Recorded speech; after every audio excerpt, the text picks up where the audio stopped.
Hello, everyone. Welcome to IGDC 2021 today. And today we kick off the second day of the hyper casual track. Yesterday was amazing. So many interesting information shared. So many questions asked. I hope we also have much more engaging conversations today. To introduce myself, I'm your host. I'm your host today. My name is Balaji. I'm part of the organizing team at IGDC. I'm also the head of publishing for a hyper casual publisher called Sunday, which is based out of Germany. Before we start, I would like to thank our sponsors, without which this event would not have been possible. So I'm going to read the names out.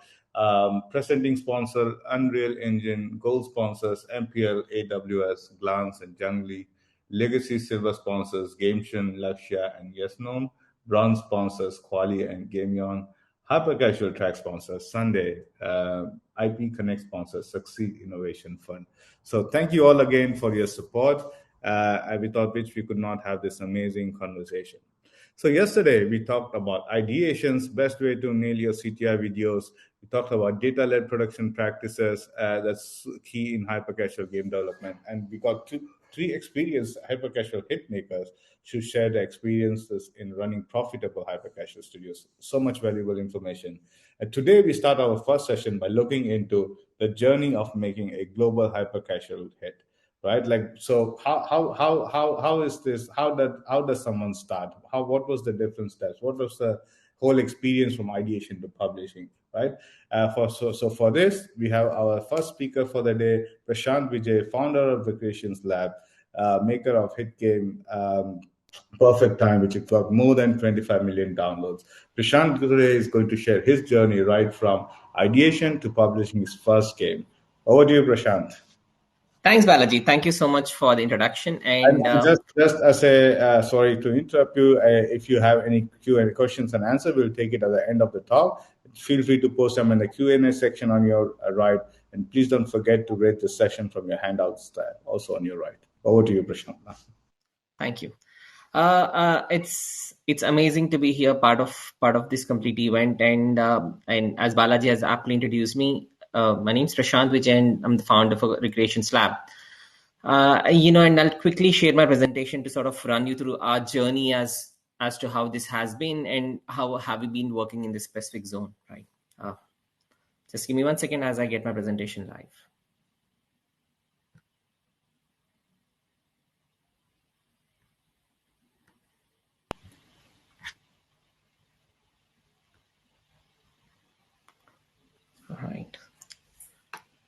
Right. And to begin off with introductions, right? And we are a Delhi-based organization. It's a small indie game studio, as we tend to call it as. And it was born out of the very simple fact that we wanted to create really exciting mobile games. The concept of something that we carried from our childhood memories of playing something like as simple as Super Mario, right? And as we grew up, we took those passions with us. And as we ventured further into our jobs, we realized that a passion for creating games was as is. And that's when in the middle of 2020 and in the middle of the pandemic, we decided to go ahead and then get into this full stream. When we began our organization, the idea of our studio was very simple, right? It was all about creating games that really resonate with our audience. Simple, easy to play, and more importantly, fun to play with. And that has been our ethos when we began the complete journey towards creating hyper-casual games, right? We stuck to 3 basic principles: keeping the mechanics very simple, ensuring that anybody who plays the game the term we try to use is it's essentially idiot-proof. If anybody starts to play the game, they can figure out what the game is all about in the very first 3 seconds, right? And we used very basic haptics: tap and hold, slide. Those are kind of metrics that we used to ensure that the user experience remains simple at the same time enjoyable. One of the unique elements of how we designed and built games was pretty simple. It was ensuring that we create a very high quality of design and visual elements. So if you look at the way we have developed games, the idea was to ensure that we keep the visual elements of the game really enjoyable. Colors, tone, characters, levels, We were making sure that these are really catchy and easy on your eye. At the same time, when the wow moment comes in, or what you call as a satisfaction moment comes in, users can feel that. So that was the second core mechanic that we had, ensuring an easy gameplay design, right? And the third element that we have is obviously the team, right? We are a team of now 8 people, which combines together a lot of gaming experience between us. Some of us have actually had previous gaming experience working with a couple of startups before we started to get into this. And now what we have done is we have created a very small team that focuses critically on 3 elements, right? Concept building, development, and finally testing, right? So this way we have demarcated the roles that we do and ensure that we're able to go ahead and put games out. Concept, and I think probably as I go down my presentation, I'll explain to you as to how we have started to work around the concepts and how do we actually get to the complete process of creating a game.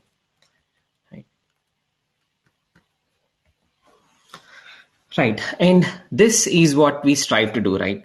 Easy. And this is what I've already told you about: easy gameplay, and ensuring that every game that we prepare or we make or create, it has a appeal to it, a euphoria release, as we call it, whether it's a winning moment or a certain gameplay moment that where a character is running through a hoop or running through a loop, or a slicing moment that gets in, right? That really makes the user engage with the game itself. I think that's what has been our 2 core principles that we have been ensuring that we get into when we get into development phase.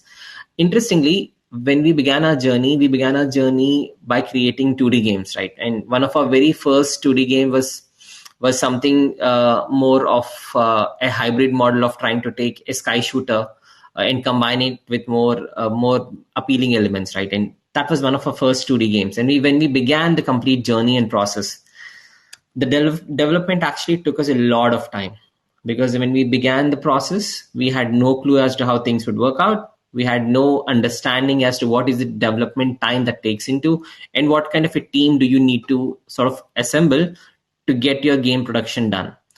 And I think it is fair enough to say that any new developers out there, any new studios that are coming up, the first couple of games, or maybe even 3 to 4 games, the amount of time that it actually takes you to figure out the game concept, the game mechanics, and also how does the game completely look and feel come up, and the most difficult action, it is going to take a lot more time than you have anticipated. Then it's perfectly normal, because in our journey as we began making games, is the fun thing that we realized is the amount of time it took us to create our first game to the amount of time that we now take to create one single prototype.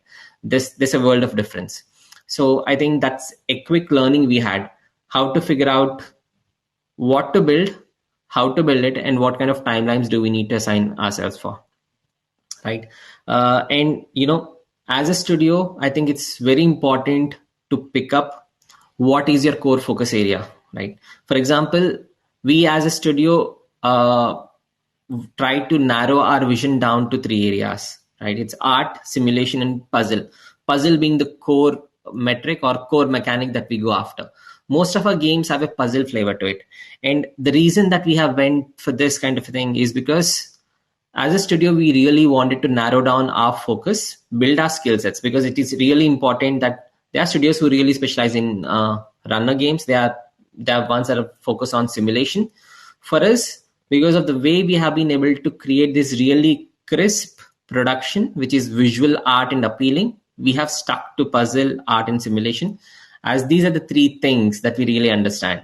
So as studios that are coming up, I think that is one thing that you would have to also look to focus on and build upon, because that's more important for you to understand where does your strength lie and to build upon it. That was simple as what we have done. The journey towards our first hit game, and believe me, was not easy. It was actually quite a laborious task, right?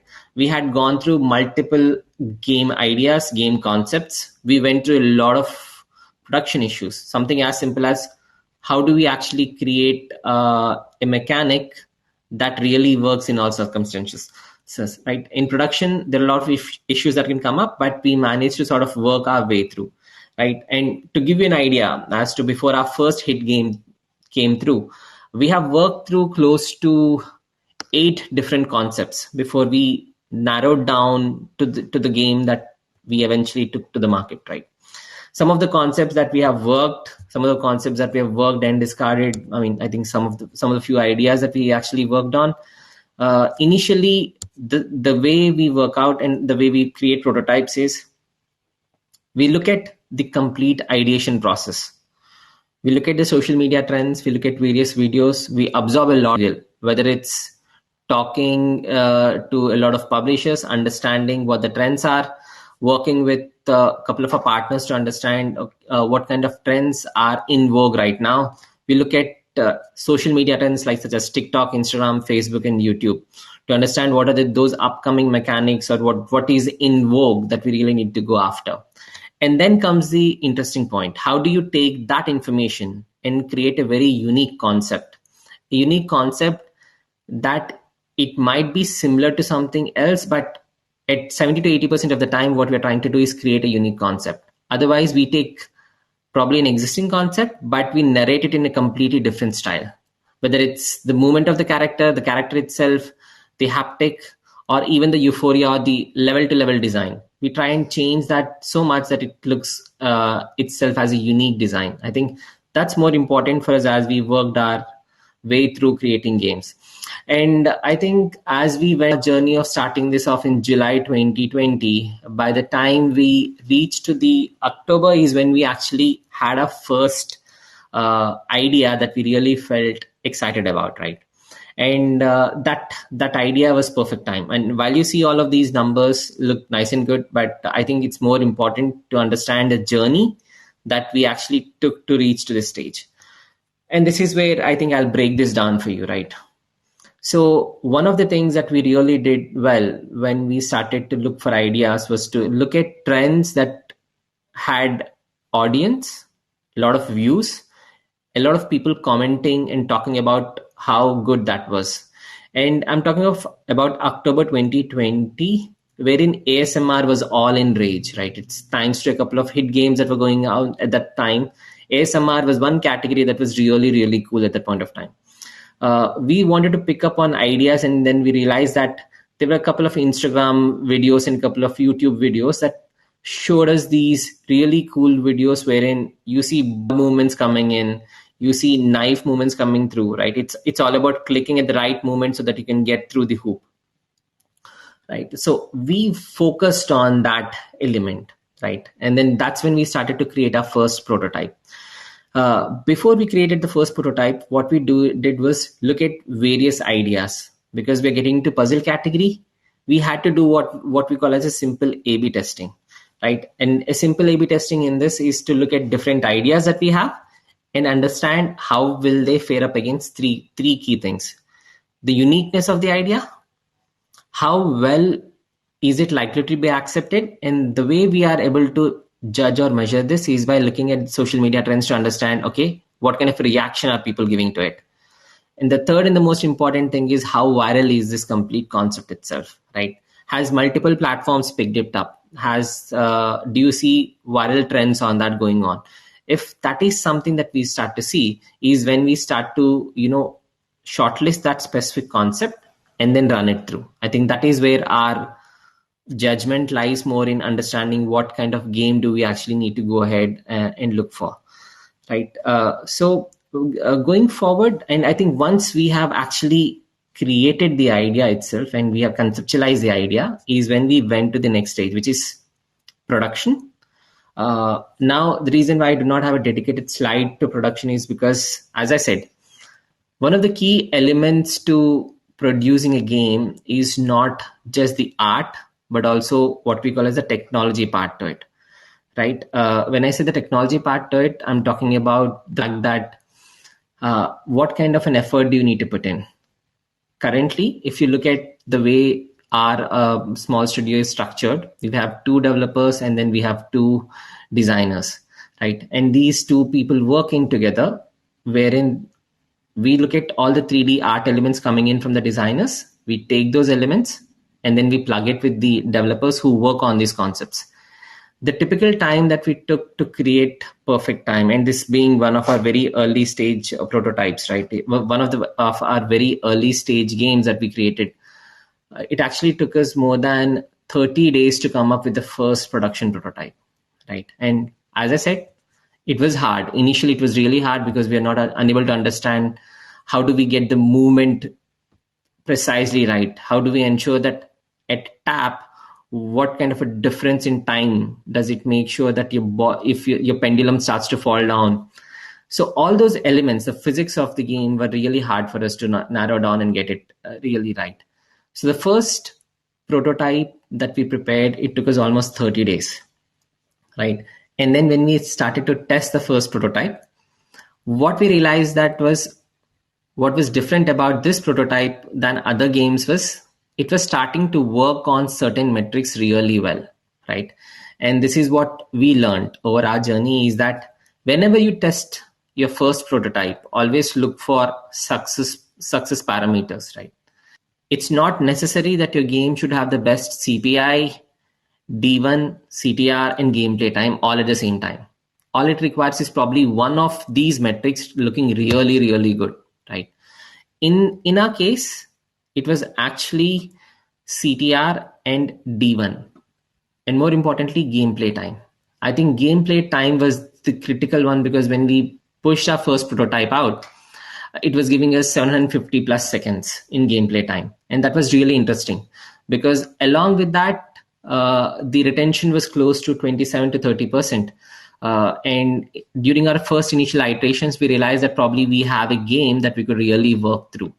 Now, that's where I think it became interesting for us to understand how do we actually go ahead and develop this game further. Right. And probably this is what the journey was, right? When we created the first prototype, it took us about 30 days. And the first prototype, the numbers were like this, right? On different platforms. This was really encouraging for us, right? From there, we started to go ahead and work out much more better on the game. When making game better, it means polishing it up, ensuring that the elements are much more smoother. There are zero bugs, because the moment you start to hit bugs on any level or single level, your users start to flow down, right? So what we focused on from prototype 1 to prototype 2 was to make the game smoother, softer, and also make it much more visually enriching, right? The more important thing that we did was create videos. Now, this is where we did a little bit different, is that we actually took live real videos of pendulum swinging or balls rolling down, and then combined it with our own game videos, right, to reduce the CPI down. And when we started to get the videos out, and mostly the kind of videos that we used were either fail videos. The fail to success videos was probably 8:2. We used to ensure that we created, I think during our prototype testing in phase 2, we had ended up creating close to 30 different videos. Out of that, a majority of them were fail videos, wherein you see the ball rolling down, see it not passing through the hoop. Those were the kind of videos that started to have a lot of traction. The CTR was really good, and we started to see those movements coming up. And the encouraging part about this is when we went about testing these games, right? We actually tested these games with quite a few before we started to hit, okay, which is our right partner that we can go at. But the more and more we started working very closely with teams, we started to realize that the core metric, how do we improve that? With videos, we are able to go ahead and improve on the CPI numbers drastically in phase 2, right? Wherein our gameplay time also increased, our CPI started to fall down and drop down really fast, and our D1 retention started to really improve. And from that point onwards, all it remained was how do we ensure that we take it a step more higher. What we discovered, fail videos work really well for you. Your CPI video should be, the first 3 seconds itself should capture what the game is all about, not more than that. Then we also started to understand, apart from these 2 points, is that the way, the kind of mechanics we're using, the pendulum videos work really well, for example, or cake cutting videos work really well for us. So we isolated different levels of the game that we had, and we started to take out those specific elements and started putting that out here, right? So that is the way we started to look at things, to understand and break down the complete game level by level, break down the complete game video by video, to understand how do we drive performance. I think that's where the secret lies, right? Once you hit a success metric, it's all about ensuring that you fix your videos well. You start to look at your complete levels and understand how can you make them even more smoother and softer. That's where your success starts lying. And finally, when we release this game, by the time we release this game, the game was actually released in March of 2021. So from October to March, so that's almost 6 months of hardcore testing, retesting, getting the game back into production, ensuring that we are able to go ahead and get through the numbers well. And when we launched the game, the metrics that we launched it was this. These were the metrics that we launched it with, essentially.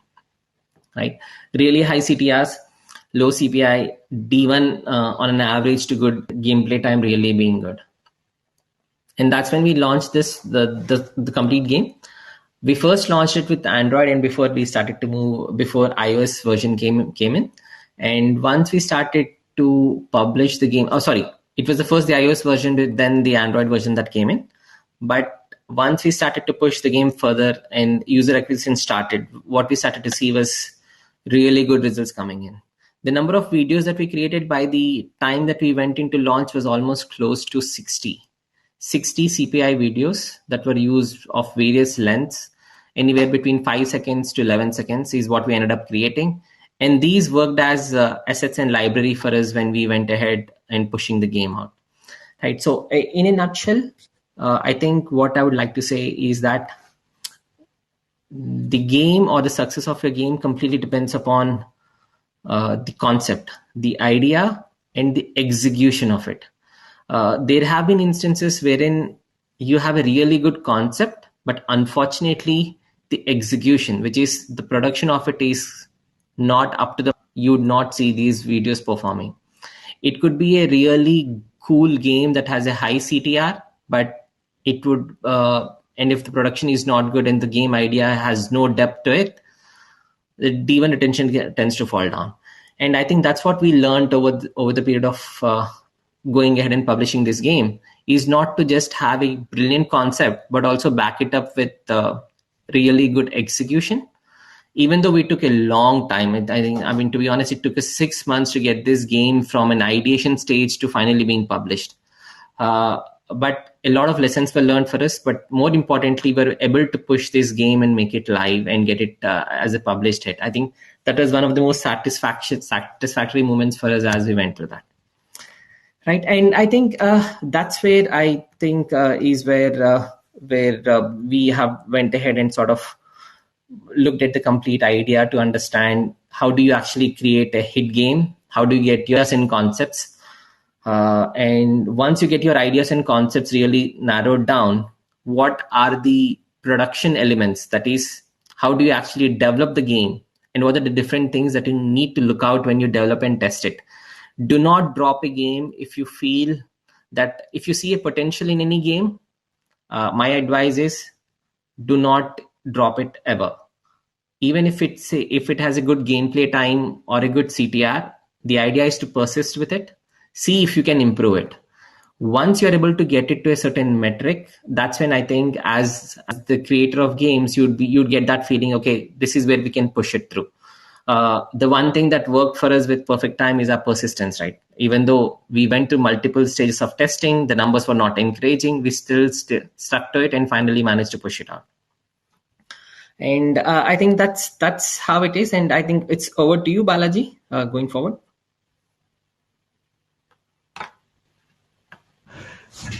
Hey, Prashant, thank you. Thanks again for sharing all your insights. It's amazing. Congratulations again on your success. And like you said, persistence, right? I mean, it takes a lot. I mean, the sheer volume of the games or prototypes that you need to make to get ahead it's amazing. And you do need persistence and patience. Yes. So we'll start by picking up some questions from the audience. Okay, the first is what is the name of your company? It's Recreations Lab, right? Do you have a website Yes. or something you want to mention? Yes, it's Recreations Lab. I think I can mention it on the chat here, if that's fine. Yeah, thank you, Prashant. How can we simplify the mechanics? Do you want to take that? Yes, just 1 minute while I just put this up. Let me just get that out. Sure.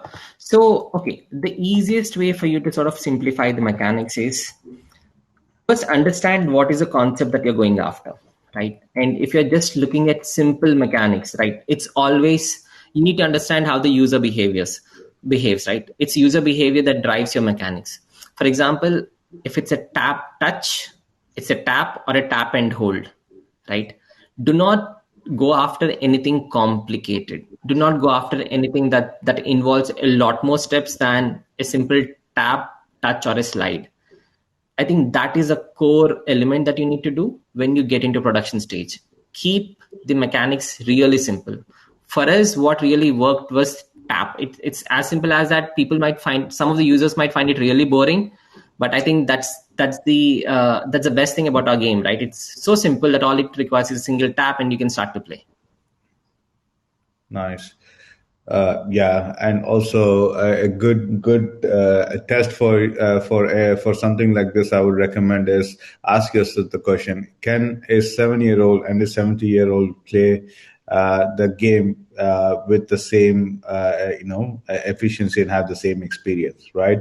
And a good way to also is to just test, like you give a phone to people who don't play games and see the reaction. That would really validate this.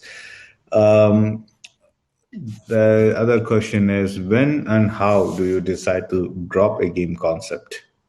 Oh, that's a great one. Okay, so the more important thing is when you get your first prototype testing done, right? The very first prototype that you tested would have certain metrics coming in, whether it's CTR, D1, CPI.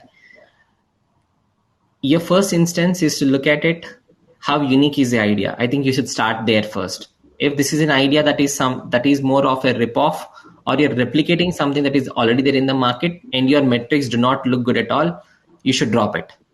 If your idea is unique, you do not see a lot of copycats in the market, and you see that your idea is really unique, and you have just one metric that is standing out. It could be CTR, it could be CPI, it could be gameplay, or even D1. You should stick to it. Otherwise, if the metrics are all bad, you're talking about not having a CPI of more than $1, having retention of less than 20%, and gameplay time of less than 300, right? And that is the point where you need to tell yourself, look, this isn't something that's going to work out right now, right? And that's where you need to take hard call to say, okay, let me drop it and not work beyond going ahead and getting this into production all over again. I think that's really critical. If it's not unique, you're using a copycat and your numbers look really bad, then I think it's your clue that you should go ahead and drop this one. That's interesting. Can we get a publisher if we are solo? I guess I can answer that. Yes, you can. It doesn't matter you're a solo or a big studio. Please check out. Please feel to reach out if you're passionate about making a hyper casual game. Um, this is interesting. I made a game on some concept, but today successful games are only on action. How can my game become successful? I think the question is, do you have to focus only on action? I guess not, but yeah, you can take it. Sure. Probably no, right? And probably we are probably the example as to why I can say concrete no, right? We have built up games not on action but on puzzles, right? A lot of games, I think, I'm sure you're inspired by the fact that you see, let's say, Alpha Squad, for example, right? Or Johnny Trigger. And you look at these games and say, hey, these are action games, right? And these are the ones that they're going to work out. But even today, I think 50% of close to 50% of the games that are released and that are really viral hits are come from arcade and puzzle as a category, right? For you to become really successful, it's not whether it's an action or an arcade, a runner or a shooter or a puzzle. It's about getting that unique concept, and also creating that user experience that really makes people stick to your game. I think that's what matters more than any other element. Great. There's one more question. How about the organic downloads? I can answer that. In hyper casual, you mostly make for user acquisition, right? You don't really organic are a plus, and they do come as an uplift later on. But that's also something a publisher would like worry about. Yeah. How many prototypes do you make in a month? Oh, so well, I'd like to skip that one. The reason why I would like to skip that one is because, as I said, during our journey, we began creating just one prototype. But I can be very sure that we do not create one prototype right now. We create a lot more than that. All right. Um,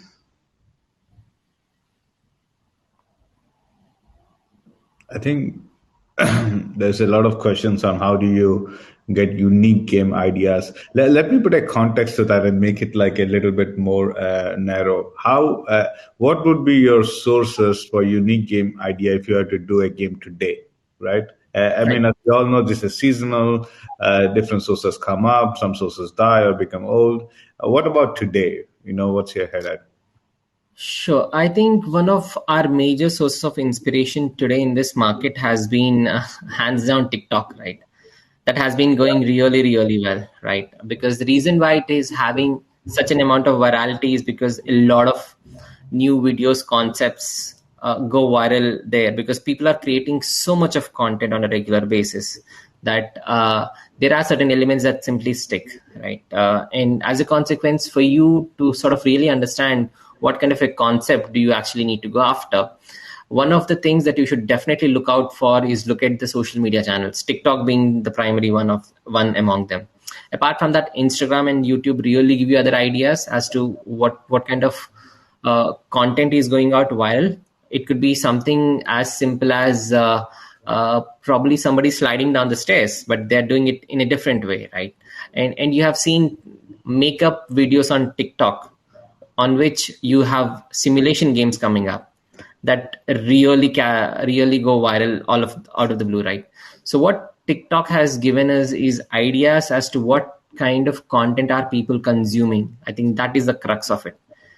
The consumption patterns of what users are going after these days is where your most of your ideas would actually work out from, right? Yeah, And someone is the asking easiest if TikTok is banned in India, and how do I see TikTok? Is it banned in India? It is definitely banned in India, but we bypass it by going ahead and looking at using, probably we go ahead and look at a lot of YouTube channels in which you see a lot of TikTok trends coming in. You can do that. We also, yes, you have a lot of YouTube channels wherein there are regular updates coming up on what are the kind of content that is going viral on TikTok. What we have been doing is we have been following a lot of gaming influencers, looking at what kind of new gaming concepts they are coming up with. We follow a lot of TikTok influencers as well to understand on YouTube itself, to understand what kind of content people are consuming. I think that is one way wherein you're able to source out a lot of your information. Yeah, that's a good one. You should, yeah, definitely you can use YouTube to and search for latest TikTok trends. Look for TikTok influencers, namely, they usually post on YouTube as well. That's a good way of knowing this. And also, just to add to that, as a publisher, right? If you can get, I mean, from TikToks you get ideas, right? And from one idea you can get 10 different concepts. With 10 different Yeah. concepts, you can get 20 different games, right? But if you make one of them work, and if the trend is really hot, you can get the best CPI on these concepts. Now it will be a challenge if you can make a game out of this concept. But again, that's where Prashant mentioned, validate the idea. If you can think through, if you think you can make 15 unique levels, right? Then I think there is something to it, and you can test it. But this definitely get the best CPI results if you nail it right. Um, I have a question for you, Prashant. If you were to go back in time and make your first hit again, right? What would be the top mistakes that you would avoid, or what would you do better to make it faster? Oh my, there are a ton of them, right? You Uh, can share the top three that you do that yeah, fast. so I think the first mistake that I would definitely rectify is actually put the concept on a paper, understand it really clear, what is the effort it requires and what is the exact mechanics we are going after. The mistake that we did was not actually putting into a paper, understanding at a really depth what is required, instead of we getting into production and trying to figure out the idea, the best way forward. I think that is one of the time killers for you, right? Do not start your production and development unless until you have really figured out what is it that you exactly are going after. I think that's the, I think, number one learning. Because to give an idea, in perfect time, it's all about the time at which a pendulum swings through, right? And we needed to really work out, okay, how many seconds, how many microseconds, when if I touch a tap, what is the distance that is required for that object to pass through. Unless until you have actually figured this out on a paper, do not get into production. Otherwise, it's going to be production hell for you and you'll be stuck in that. I think that is top one that I would look at. The second one is that the importance of creating these really cool visual viral videos. We did not figure out the importance of creating videos till the time we actually got pretty far into the game production, right?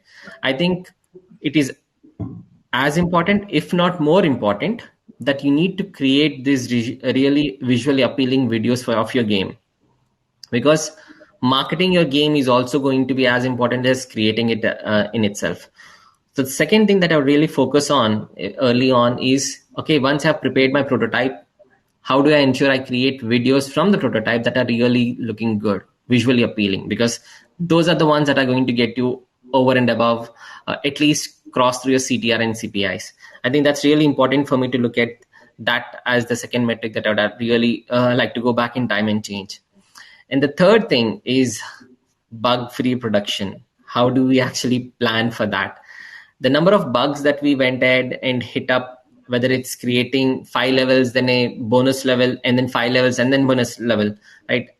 The way we actually structured that complete process, we started hitting so many bugs because two things.